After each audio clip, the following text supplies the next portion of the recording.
There were tens of thousands of people protesting in Serbia for New Year's instead of celebrating the New Year's. Let's talk about it. Now, a lot of these protesters are student based protests, and these are happening on universities like you've seen in many other countries. However, one caveat to this is that there are a lot of them. This is much larger than you would see, say, at universities in America. Now, this all started whenever a railway station canopy collapsed and killed 15 people in a northern city called Novi Sad. I could be butchering that name, not Serbian, obviously. And protests are saying that the construction of that canopy was allowed to be constructed and bypass building codes and building regulations in order to get it done quicker and cheaper, I'm sure.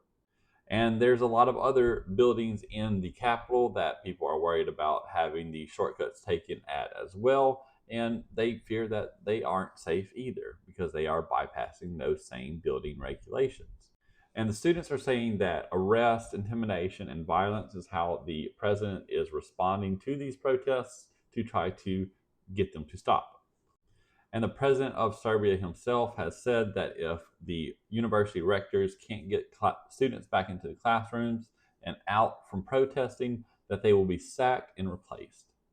And the student protesters are actually blocking roads and are blocking buildings and not allowing anyone to pass as well. And that's obviously disrupting quite a few things.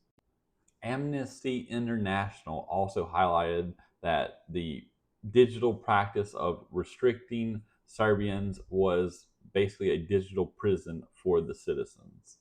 Because they are saying, the students, the protesters are saying that there's actually advanced spyware that are being placed on their phones in order to restrict their ability to use them.